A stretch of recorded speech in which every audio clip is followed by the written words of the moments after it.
بسم اللہ الرحمن الرحیم۔ السلام علیکم ورحمۃ اللہ وبرکاتہ۔ حضرت مجدد الافسانی شیخ احمد سرہندی علیہ الرحمہ نے اپنے ان صاحبزادوں کے لیے فاتحہ کے واسطے کھانا تیار کرایا جو آپ کے سامنے وفات پا چکے تھے۔ آپ فرماتے ہیں کہ توجہ کثیر کے بعد وہ کھانا مقبول ہوا اور ایسا مکشوف ہوا کہ ملائکہ کھانے کے خوان لا رہے ہیں اور ان کی قبروں پر پہنچا رہے ہیں اور بہشت کے ایک چمن میں ان کو جمع کر رہے ہیں۔ جب وہ سب کھانا وہاں جمع ہو گیا تو میں نے دیکھا کہ میرے فرزند اس کھانے کے پاس گئے اور وہ تمام کھانا ان کے پیٹ میں پہنچ گیا۔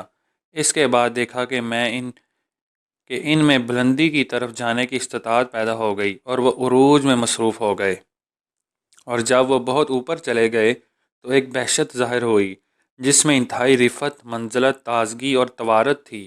بس وہ اس بہشت میں داخل ہو گئے۔ چونکہ آپ نے اصالِ صواب میں تمام مومنین، مومنات اور ملائکہ عالیہ کو بھی شامل فرما لیا تھا، اس لیے آپ فرماتے تھے کہ میں نے کسی مومن اور مومنہ کی قبر کو نہیں دیکھا جہاں وہ کھانا نہ پہنچا ہو، اور کوئی بہشت ایسی نظر نہیں آئی جو اس کھانے سے خالی ہو۔ اسی طرح جب کبھی بھی آپ مردوں کی روحانیت کے لیے اصالِ صواب فرماتے تھے تو اسی طرح مکاشفات ہوتے تھے۔